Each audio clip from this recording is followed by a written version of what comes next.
got friends only wanna talk business. I got expensive, cause winning's expensive. I got expensive, cause winning's expensive. I've been reading all the war, and I've been shutting down stars.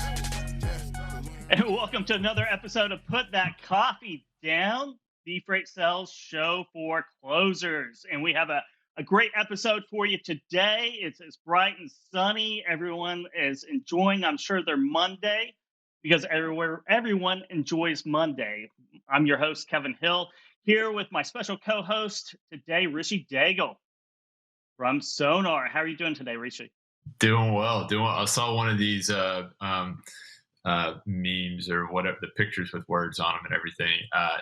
And it was showing the vessel that's stuck in the Suez Canal, the Evergreen, the Ever Given, and you know, it had Monday schedule on the vessel, and then the itty bitty excavator that was digging it out was like Monday morning coffee. You know, I thought that was pretty good. That laughs out of me today. So. Yeah, I know, right? So the good news is that the Ever Given is floating again. And I don't know exactly, I haven't caught up with it the last 2 or 3 hours, but it's floating, it's unstuck. Hopefully it's traveling through the Suez Canal right now. Yeah, last I saw it's floating, but I don't know if it's out of the way yet. I think they're still trying to get it on, you know, get it unstuck. Yeah. So, yeah. Just get it unstuck. Yeah. Just get it out. Just get it moving. So. It's really disrupted trade networks all over the place. And it was really hyped, just like everything else that gets hyped. You know, you think, is it going to be stuck for 2 weeks or 3 weeks or 4 weeks? So it's a good thing that it's unstuck now. Hopefully it'll be moving soon. Hopefully, you know, the trade routes will get back to normal, and we won't have Containergeddon number 3 on our shores. Yeah, we don't need any other you know, crowbars thrown into the works of international trade. I think that everyone should get a nice sigh of relief once it's moved, and we can resume back to the normal levels of chaos. Normal levels. That's definitely true there, Richie. The normal level of chaos right now. And if you're selling 3PL, if you're selling services, especially on the international side, I imagine you probably had a pretty hectic, couple that, you know, since late last week, right? A few days of pretty hectic trying to find out how delayed your cargo is going to be coming in, communicating that with your customers, contacting the carriers and the shipping lines, and just trying to get all that piece back together. So kudos to everyone out there who has been dealing with this over the last few days, because it's one of those events that make freight sales very interesting. Yeah, you know, I guess, you know, my thought on that is so much of sales is setting expectations, managing expectations. And managing and setting correct expectations can be incredibly challenging when there is so much uncertainty in the air. And, you know, if you're not hearing clear signals from the people that you depend on and getting accurate dates set and so forth, then, you know, communications with your client base can be challenging. And hopefully at least a little bit more certainty will come into the air with things getting back into motion, and yeah, hopefully that'll be helpful. You know what else gives really good certainty is data and science and proven methods that are verified by repeatable experiments through time. And that's what we have today, Richie. We have David Hoffeld, who is the author of The Science of Selling: Proven Strategies to Make Your Pitch, Influence Decisions, and Close the Deal. It's a fascinating book. We've both been reading it over the weekend. And there's a lot to unpack, and I can't wait for David to come on the show here in a few minutes to start unpacking that and start, you know, really seeing where this is taking us, and all of the different experiments and scientific background and research in social psychology and sociology and behavior that he put into this. And it really is fascinating. But before we do that, let's thank our sponsor, Zimbles. You want to crush your numbers? You want to stop random prospecting? Zimbles can tell you who is spending on shipping and get you those leads instantly, taking your sales process from a 95% failure rate to a 50% success rate. Go to start.zimbles.com/free trial and sign up for a demo today. Once again, that's start.zimbles.com/free trial. And that's a little bit of science there that Zimbles brings good quantitative data on shipping and trucking, whether it's full truckload, LTL spend for prospects to help you qualify. And you know about qualifying prospects, Richie. Why don't you give our audience a little bit of background on what you do there at Sonar? Yes, I'm a Sonar enterprise account executive, and I work with companies of all shapes and sizes, from shippers to carriers to 3PLs, 4PLs, etc. And understanding how to leverage real time data and use that to better their overall operations and performance. So by having insight and visibility into what the market is doing today, and then having insight and access to forecasted market conditions, you're more informed. And if you're more informed, you can make decisions that are going to lead to better probabilities for your organization, and that's what it's all about. So I love seeing companies leverage Sonar in a way that helps them grow and expand and get better. So and it kind of leads into everything. Kevin, it's all about bettering your probabilities, and that's what sales and even business to a certain extent is all about, is knowing your odds and what can we do to make our odds better. How can we make decisions that put us into a better environment and a better situation where we're more likely to be successful. And if you do that in a lot of different places over a lot of different decisions, then the numbers bear fruit. And looking forward to this conversation today to get into the science of selling as well, and how we can utilize some of these techniques to better overall probabilities. Yeah, it's all about probabilities, and it's about having a process in place that is designed to heighten all those probabilities all across the board, and that's what the science of selling is all about. So I'm excited to get into it as well. And one of the first things, and we'll talk about it before David comes on. One of the first things that really jumped out at both of us, and it was in the beginning of the book. It is all about mindset, and how mindset of any individual has a lot to do with their success or failure. So there's two types of mindsets, right? You have the fixed mindset and the growth mindset. So take a stab at the fixed mindset and kind of unpack that a little bit, Richie. Yeah, it's the fixed mindset is you're talking to somebody, or you're hearing messaging from a fixed mindset when somebody presents it as, this is the end all be all solution for whatever it is, forever and ever, amen. Or this is the answer to a question, forever and ever, amen. And then they defend that, and everything is of a defensive nature. So it's somebody who determines, or at least my understanding is, a fixed mindset is one that just posits that it is correct about this issue, and it's going to defend that position tooth and nail, because if this isn't correct, then it's incorrect, and that's a problem. So it's viewing everything as either being 100% correct or 100% not correct. It's very dualistic in nature, and it's fixed, right? It's inflexible. It's unwilling to progress or evolve. It's not open to evolution in that regard. So that would be my understanding of that fixed mindset. Mm-hmm. And it goes, yeah. So you're exactly right. You can put that to a person too, right? This is who I am. These are my talents. These are my skills, and I am who I am, right? 100%. I don't have a natural ability to do this. There's no reason to practice, and that's part of it too. It reminds me a little bit of well, it's not his quote, but have you watched Ted Lasso yet? Not yet. You should. I know. It's one of the best new shows. It really is. He's a Wichita State football coach, goes to London to coach a Premier League that is basically he's there for them to fail, right? But he's kind of a cornball, kind of goofy guy.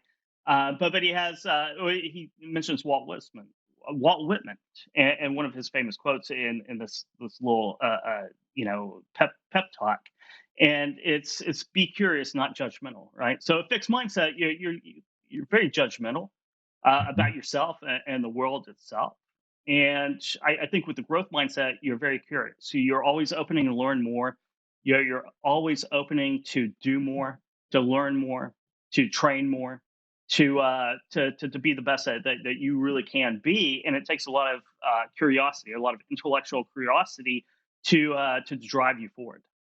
100%. I think the growth mindset as well has a lot of humility, and also Hmm. the gumption or the internal fortitude to not be so scared of failure, to charge into Yes. something and say, I might be completely wrong. And if I am completely wrong, that's fine. Like, I'm going to learn what I'm going to learn from being completely wrong is going to be so valuable. And that's going to advance Hmm. my knowledge and allow me to better understand this situation as a whole. And so it's this humble, eternal optimism that sees the good and failing as well as succeeding with any endeavor. And it's much more aimed at kind of evolving, constantly evolving and growing and learning and never really arriving at success, but constantly getting better. It is. Failure is just a learning. It's just a lesson learned. On a fixed mindset, failure is thought of very negatively. It's something to be avoided at all costs. Where with the growth mindset, it's something to be embraced. To go out and enthusiastically fail so you can learn more. And Winston Churchill, I can't think of the exact quote that he did. I was trying to Google it, but I can't talk and Google at the same time, so I won't do that. But it's going from one failure to the next with unbridled enthusiasm. I think that's pretty well the quote from Winston Churchill. And if you see a lot of successful people in life, I mean, that they have their own, that they have a mound of failures, right? But it doesn't really deter them. And one of those people is the person who created Sharper Image. And if I can find his name here, I will tell you. But it's from a newsletter that I subscribe to, Hustle. I got it over the weekend, and I didn't ever really know the true story behind Sharper Image. How it was founded, how it progressed, how it did things a little bit different than everybody else back in the '60s and '70s and '80s into the '90s before it failed. But it's a great lesson in determination, drive, uh, a growth mindset, and entrepreneurship. 100%. And thanks for sharing that article with me. I loved reading it. And I thought it was a fantastic case study with, my initial reactions, right? And this is just off of one article. So, of course, there's probably a lot more context that I'm missing here.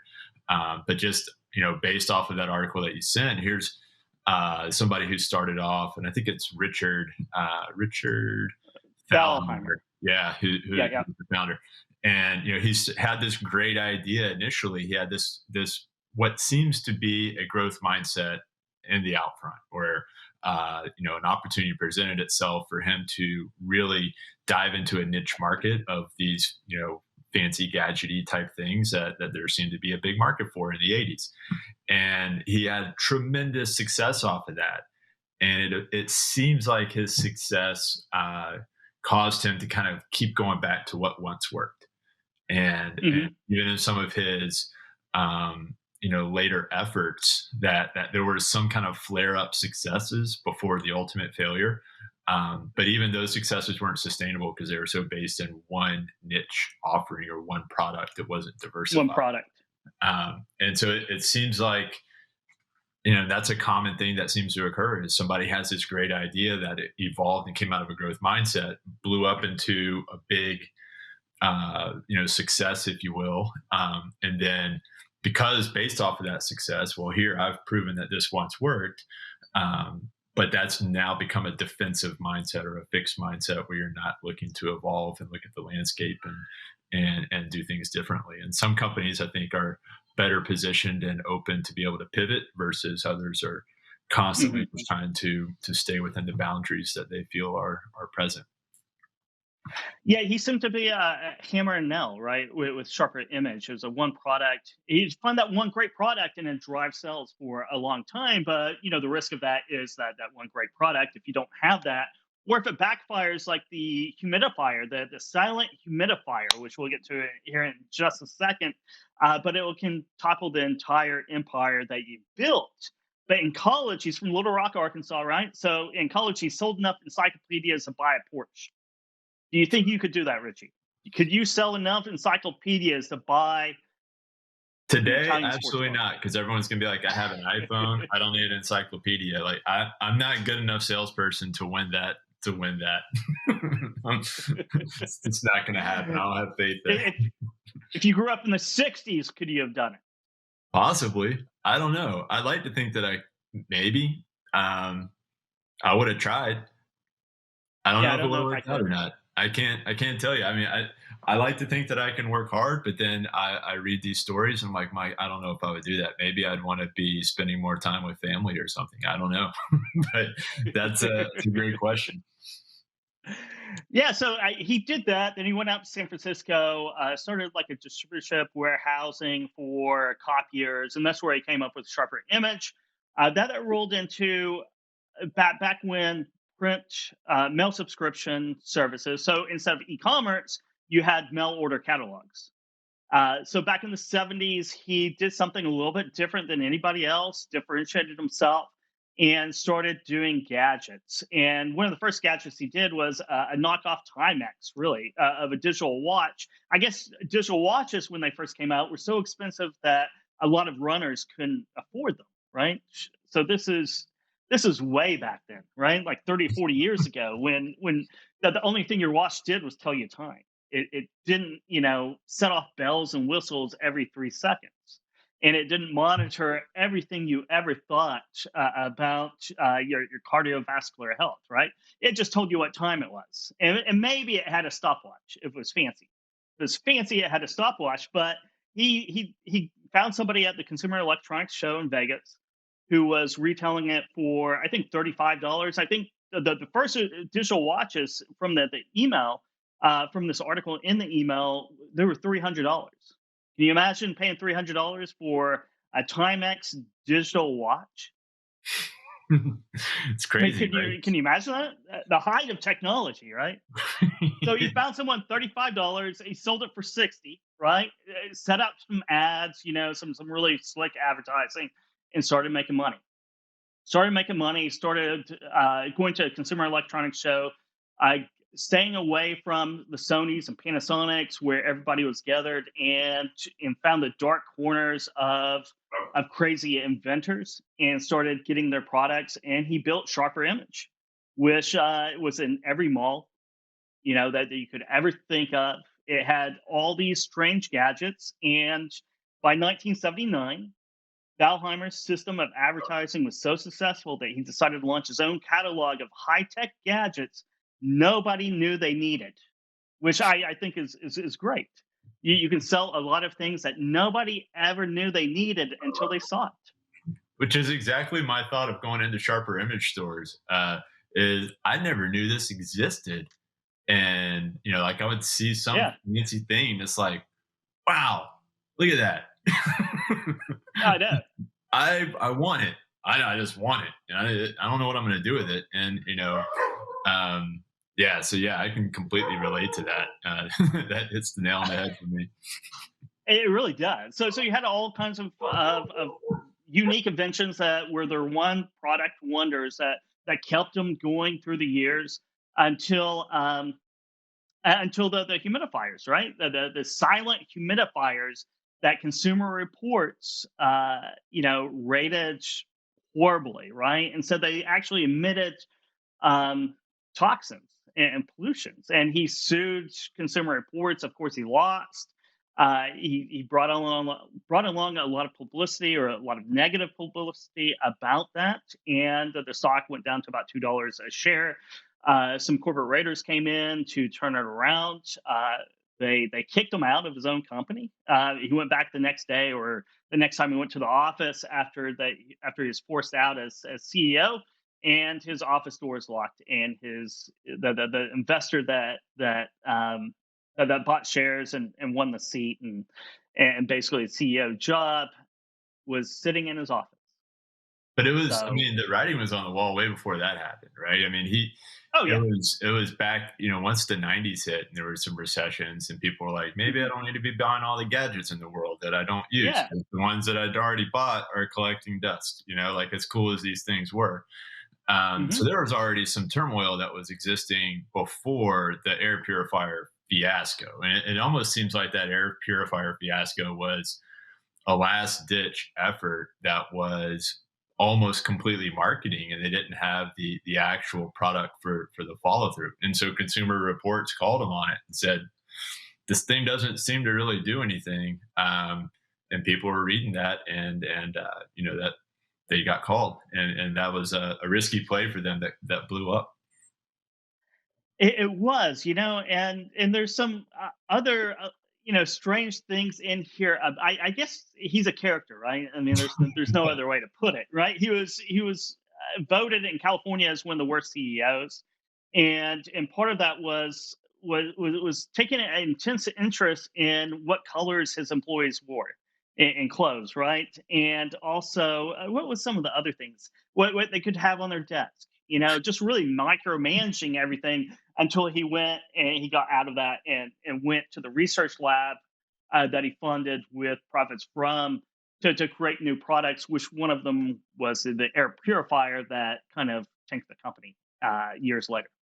Yeah, and it's amazing. It's fascinating to me because you look at it at the very beginning, and he's got this growth mindset where he's looking to grow, looking for new opportunities, open to any kind of shiny opportunity in the periphery of his vision. And then after all this success, all of those things that you're talking about being a terrible boss to work for, and micromanaging and dictating all these things, those are signs of like that fixed mindset of a lot of defensiveness and Yeah. insecurity, and this is the way things have to be, and that sort of militant management style. And it's just, I wonder what happened, like how did that transition occur?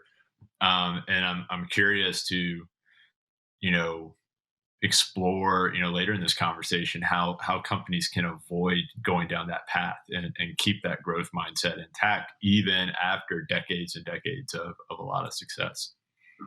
I know, right? So for a CEO of a publicly traded company, Dalheimer was unusually involved in minute decisions. His penchant for controlling what color clothes employees could wear, how they decorated their desks, and what type of coffee mugs they used earned him a citation in California Magazine's 1988 Worst Bosses in America list.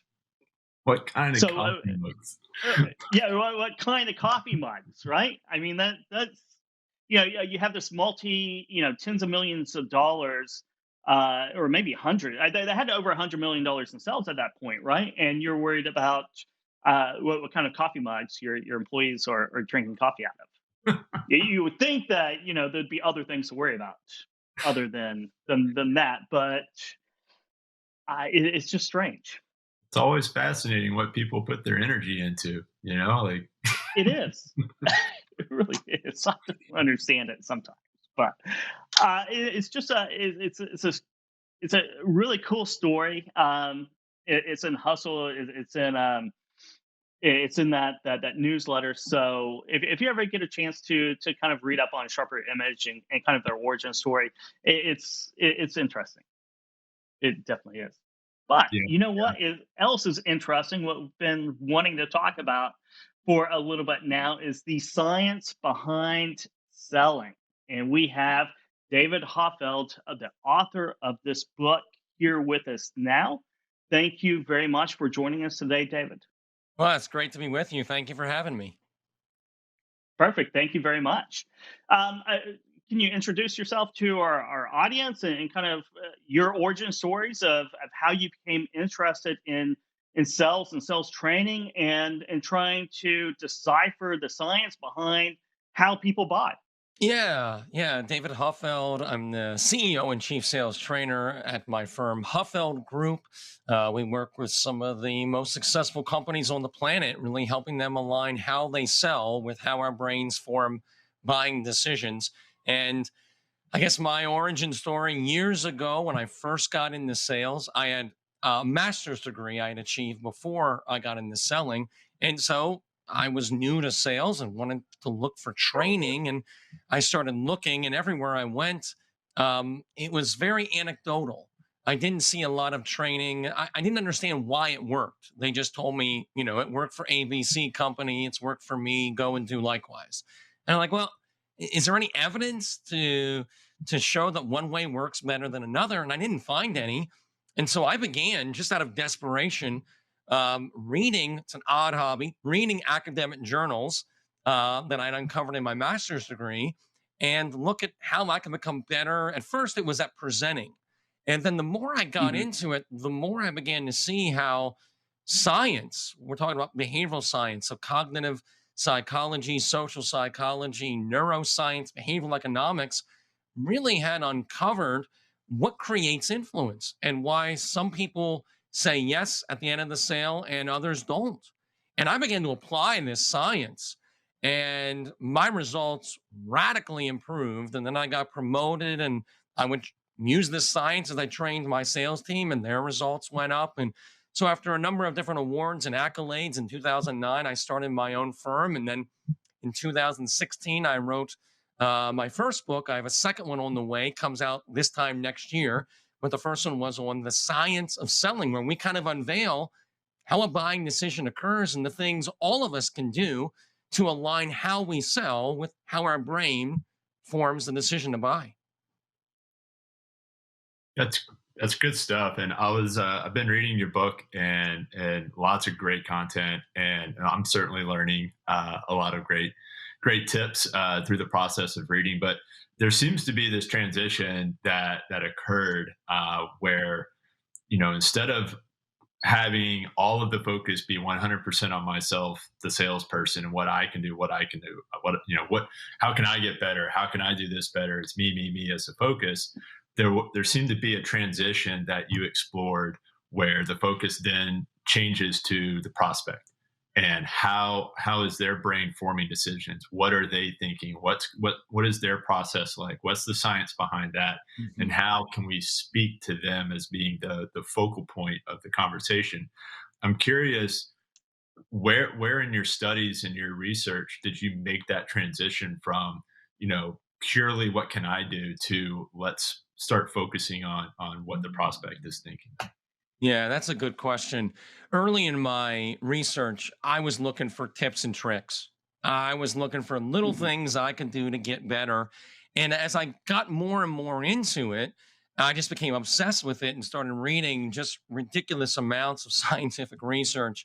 And I just saw how this uncovered how people buy. And then I started to realize from the data that what makes someone successful or not successful in selling, when you boil it down, the closer your way of selling is aligned with how the brain forms a buying decision, the more successful you'll be. And what makes someone unsuccessful, when you boil it down to the root cause, the further away your way of selling is from how our brain makes a buying decision, the less successful you'll be. And we all know that when we think about some of the great salespeople we've worked with as a consumer. What do? They help guide me through the decision process so I feel good about making it and I'm confident in it. Now, what is the opposite? When we work with salespeople who it's just you walk away shaking your head and going, I don't know what to do. I mean, I don't feel confident moving forward. And you think about why is that? That salesperson behaved in a way that made it harder for you to make that buying decision. They got in the way. In other words, they sold in ways that go against how our brains naturally work. And so as I got into the science, I began to see how being buyer centric, prospect centric is mission critical because it not only makes you more successful, but it more importantly, it allows you to really serve those you sell. And I think today, in today's marketplace where there is so much product and service parity, where many companies say their products or services are very similar to their big competitors, this matters a lot. So today, what I'm seeing is how you sell matters just as much, sometimes even more, than what you sell. In other words, if you can help people through the buying process and help them feel good and confident about the decision, that gives you a significant advantage in today's very tumultuous, hyper competitive marketplace. Yeah, that's exactly right. It's how you sell. It's how you go through that process, and it's the how you frame everything Yes. that you do. Right? If you frame it to hitting your sales activity just to hit your sales activity, or you have a stat in your book, 85% of sales training has really no effect on sales performance, right? Right. And I think a lot of people, I would, before I read the book, I would say, well, it's because you go through sales training and 85% of your sales team isn't going to practice one bit on it. They're just going to go back to their bad habits or whatever habits that they had. They're not really going to practice. I think the stat out there as well is 70 or 80% of salespeople have never even read a sales book, right? So that's how I would think. But you say it's a fundamental problem with how we train salespeople in general, right? Yes. So I think it's a multifaceted problem. I think to your first point, which is a good one, a lot of salespeople, the majority of them, don't use the training they get. And then I would say, why should they? Think about Yeah. here's the presentation to most salespeople. A trainer comes in and they say, do it this way. Why? Because it worked for me and other companies. And the salespeople say, well, my way works for me. So why would I train? Why would I change at all? Right. And so Mhm. I think that's part of the problem, and which we'll talk about. And then the second part, which is very much related to it, is oftentimes people don't get results from the training because the majority of training, to the earlier point made, is the basis of it is very seller centric. It's how would I want to be sold to if I were them? Or I'm going to mimic someone else, which is a lot of what sales training is based on. It's mimicry, where the guy down the hall from me, he does well. And so I'm just going to do whatever he does, right? Or I do what I want. So it's hard to innovate. It's really the person we're leaving out of the equation. And in that perspective is the buyer, right? We forget about them and it's all how the guy down the hall or how would I like to be sold to. With a science-backed approach, you knock all that out. Number one, it works. It's based on decades and decades, thousands of studies. In my book, I think I cite over 400 different studies, which is literally the tip of the iceberg.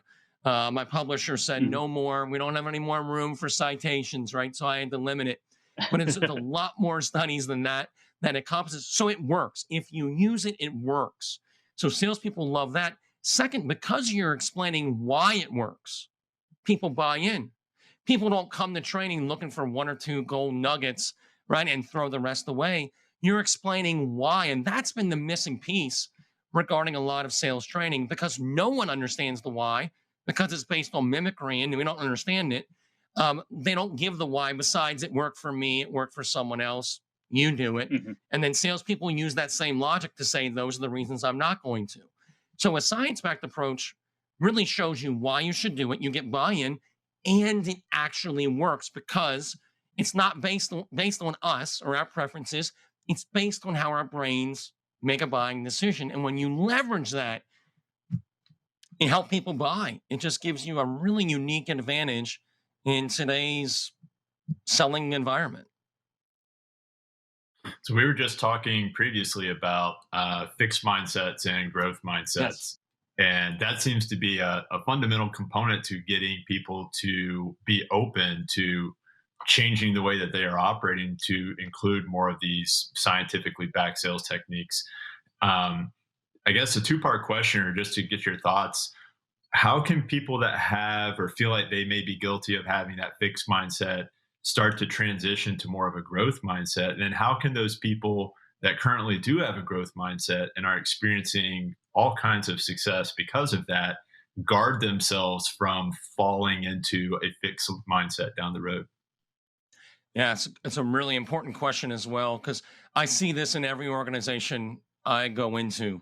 Those who have a growth mindset are far more likely to be successful than those who have a fixed mindset. I mean, it's been scientifically proven now for decades.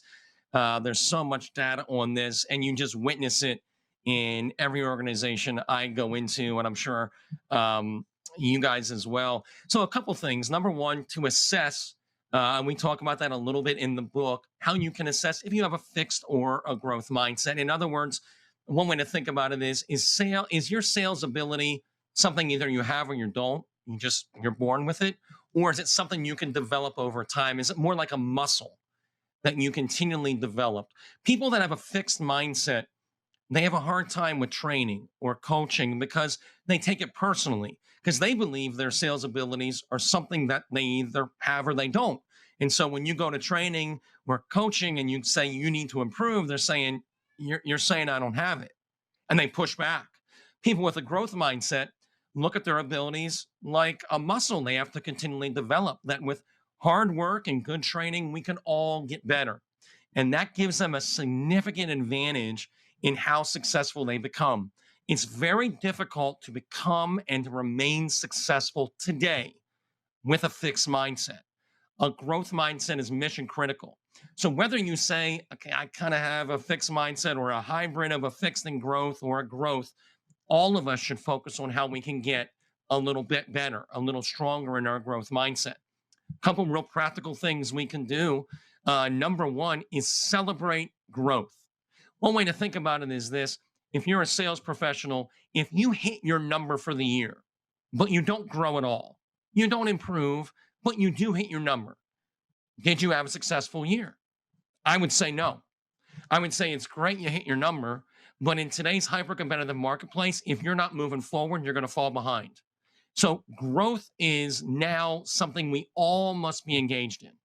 So you want to make it a priority, and we want to celebrate growth, right? And so you want to think about that. Some salespeople I know, one of the things they do is they get together with a colleague, and they used to do it for breakfast once a week. Now they do it on a Zoom call for half an hour. And all they talk about is, what did you learn over the last week? That's it.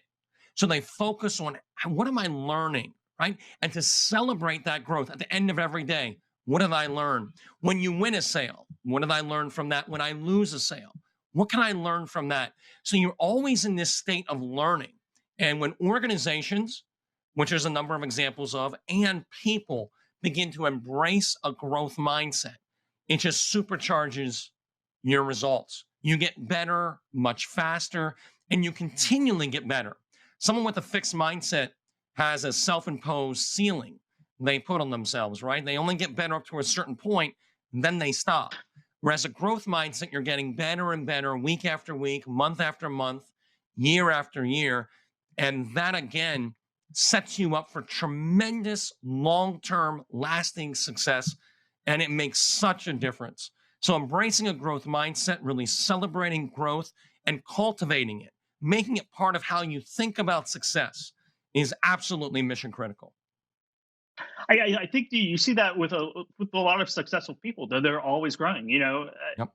Always growing, always challenging themselves. And a lot of fixed mindset people say, "Oh, don't you have enough? Haven't you achieved enough?" But if you're not growing, then you feel let down by yourself or by your results. And that's one of the things that drives you, is to always get better. So no matter how good you are at something, you're always trying to achieve a little bit more. Right. Well, let's talk about buying and the buyer. And all sales is influencing, right? Persuasion and influencing, right? That's sales. It's been around since the beginning of time, and that's really where the science comes in about how we buy. How we buy. You talk about peripheral and central messages. Can you explain that a little bit more, David? Yeah. So some really powerful science that illuminates, well, how does the buying process happen? What the Mhm. data shows conclusively, decades of research studies now have proven this, is that when our brains form a buying decision, we use two ways of being influenced. The first one is what's called the peripheral route. These are kind of the rules of influence. They govern perception, and they're present every time you and I are in a selling situation. How we perceive things is governed by this peripheral route. One quick example of this would be social proof. Social proof is an idea that's been studied for over 100 years scientifically, and it's one of our earliest principles that scientists discovered. And what it says is we connect the persuasiveness of an idea with how other people respond to it. Right? It's why we all naturally are drawn to best-selling books or blockbuster movies or businesses with a lot of satisfied customers. Because social proof helps us to perceive doing an action or buying something as less risky. So it de-risks a situation, which is really impactful. And you can leverage that by saying things as simple as our most popular option, or when a lot of people are in your position, one thing they consider is, right, it's just connecting the idea with how others are responding to it. So that's just one of the many principles that scientists have uncovered. Some of these have actually won Nobel Prizes. I mean, they're a big deal that they govern perception in that peripheral route. Where there's another route of influence that's just as impactful, sometimes even more impactful, and that is how we actually form the buying decision. In other words, the mental steps our brains go through. And what's really been interesting there is back 50, 60 years ago, a number of breakthrough studies found that the best way to get someone to do something big, make a big commitment, is to first get them to commit to doing something small that's aligned with the larger decision.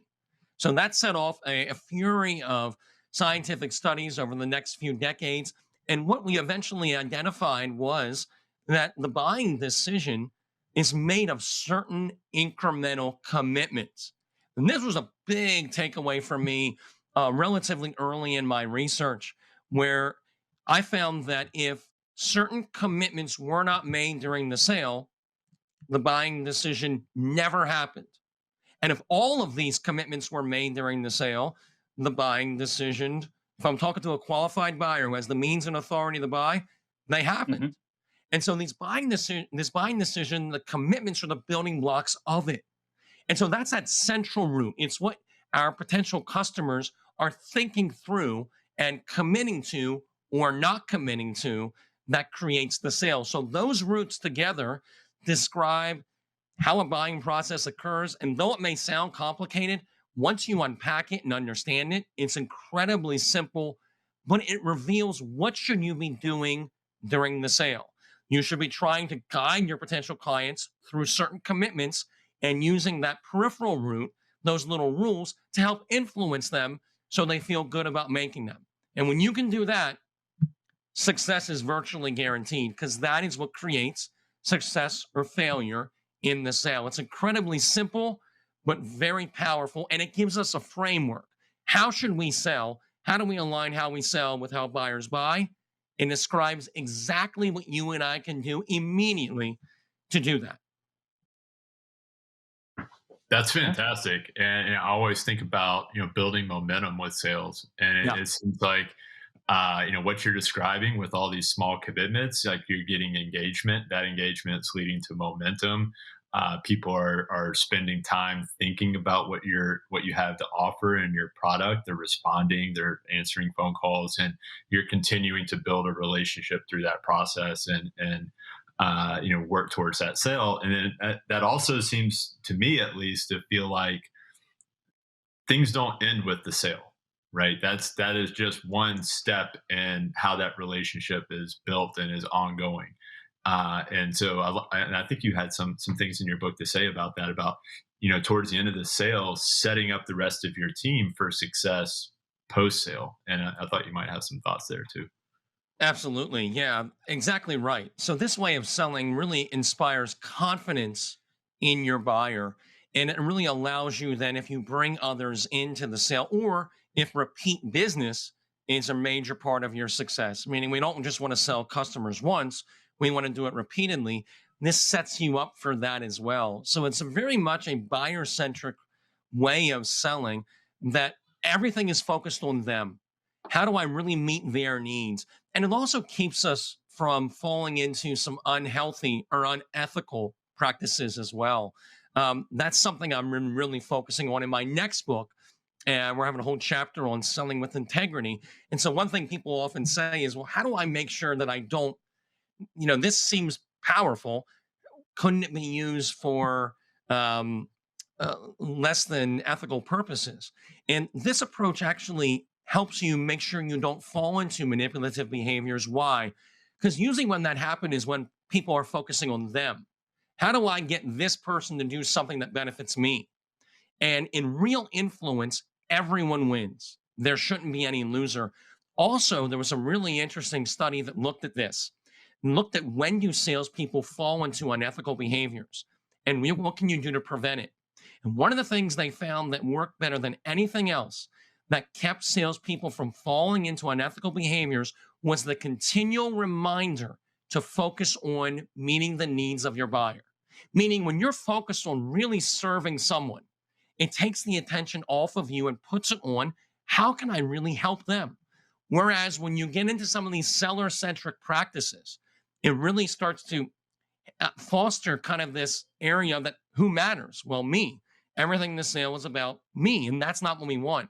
And it can lead people down when certain circumstances hit, lead them into more unethical practices that we don't want and people don't want either. None of us want to be that stereotypical salesperson from the 1970s that was manipulating people. None of us want to be like that. And the more we can focus on our buyer, what the studies show, it actually protects us from doing that. And to your point, it creates long-term loyalty. People like being sold to in this way. Why? Because it's about them. What do they not like about sales practices? When it's about the seller, when you're trying to cram things down my throat, when you really don't care about my needs. You just want to get me to sign an agreement. And so this approach really serves our customers. And as a result of that, you benefit as well. But it's a byproduct. You're not the focus of the sale. The customer is, and that sets you up for long-term success. So is part of that integrity, keeping ethical, putting the focus on the buyers, is that the questioning part, right? Is that the nature of asking questions? Asking questions and listening, you're putting the focus on the buyer. You're concerned about the buyer, right? And it kind of limits unethical behavior if you're selling in that way, right? I think that's spot on. That's one of the many things that we can do. In other words, we don't want to present our product and service until we know how we can customize the presentation to really show that it's going to meet our buyer's needs. And the opposite of that is true as well. If you find out that what the buyer needs is not something you sell, then ethically, I say you eject, because real influence betters the position of everyone involved. So what's a real simple way to tell if something is manipulative or if it's influence? Influence is good. Manipulation is not. Influence, everyone's position gets better. In manipulation, my position gets better, yours doesn't. So I'm using you in a way that hurts you and helps me. That's always manipulative. It's always unethical. And in today's transparent world, it doesn't work in the short term. It doesn't work in the long term. It flat out doesn't work. So by understanding what our buyers needs, asking those questions, doing a good discovery, and then really customizing our presentation to show them how we can meet their needs, it not only protects us from ever getting into anything unethical, but it equips us to be able to really serve them and help them realize this. And this is a big problem. A lot of times in salespeople will say to me, what I offer could really help some of the people I'm selling to, but they still say no. Because they don't see that, right? They don't know what you know. So you want to present in a way that helps them realize the value you can give them. And that's we talk about presentation of value, which is a major issue a lot of salespeople struggle with. They're presenting a lot of value. Their clients aren't perceiving the value they're presenting, and that's a major problem. And questions can be helpful even with that. So if you present a big value proposition, don't just let it sit out there hoping they understood it. Ask them to weigh in on it, right? Ask them a question that helps them think through and verbally respond to the value you're saying. So questions are really impactful, not only at the beginning of the sale during that discovery, but throughout the entire thing. And when you can use questions well, something we talk about in the book, we have a whole chapter on it, It's incredibly impactful. It's a game changer. Seems like empathy is a word that keeps coming to mind for me, and being empathetic and putting yourself into your prospect shoes and considering them as the hero of the story, and trying to build something, that it's not a zero sum game. Like everybody can profit, and the ideal sale is one that is going to be a scenario where all parties are benefiting. um, and with a lot of our audience being in freight, and freight kind of fluctuating, and one year the market may be really good for carriers, the next year it may be really good for shippers. It can feel a little bit more like a zero sum game at times, where we were paying way too much last year, now the market's in our favor, we want to pay less, and so forth. So I thought you might have some insight on how parties can, on both sides, can start building trust and building empathy, and creating, and maybe even using transparency and data, or just different ways to help make that process a healthier overall environment going forward. Yeah, a number of things we can do there. One is when we really try to understand someone's perspective. And so, what I would say is it's fine if you imagine what it'd be like if I was you, but much better is how do I just understand your perspective? How do I take me out of it at all, right? Because I have a perspective, you have a perspective. They're probably going to be radically different because of upbringing, past experiences, belief systems, and so on. So I really want to understand your perspective. So we call it perspective taking. And that helps in all the things that you ask in the question. If I can really understand your perspective, that informs me how I can present myself, my product, my service, my company, or a situation. How do I really do that? And I think when people feel like you're genuinely trying to understand where they're coming from, and you're making it easy for them to see value, or when you explain your argument, right, or why we're going to charge more prices, you're still bringing in their perspective. So they always feel understood. They always feel like you're not cramming anything down my throat, but you really understand where I'm at and my struggles, what I want to achieve, what my goals are in a negotiation, right? Really understanding that can really help me as I frame my approach to do so in a way that'll be most receptive to. I'll give you one quick example. One of my favorite studies that I've come across, I'm putting into my new book, came out just a couple years ago after The Science of Selling came out, when it was looking at political arguments and looking at some of the most polarizing topics in politics. In the Journal of Social Psychology, they looked at this and they said, how can we make people more receptive to arguments that are completely opposite of them? And what they found was when you try to argue your position, it didn't work. People just butt heads, and of course, no one's open to hearing or thinking about change. What did work alarmingly well, the research shows, is when you understood the person you were trying to persuade, their position, even though it was different than your own, and you integrated part of that, right, into their position. So, for example, they looked at one experiment where they looked at the polarizing topic of same-sex marriage, and they found that people who were in favor of same-sex marriage, that they were more opening to at least having a dialogue and having a productive dialogue and listening, when you looked at it through the lens, when they framed it through fairness, which is a big value that they hold. They saw the opposite as well, that when you looked at those who were against same-sex marriage, but you frame your argument in favor of it by talking about how many same-sex couples are loyal, patriotic Americans, that people were more open to a dialogue and sometimes even moving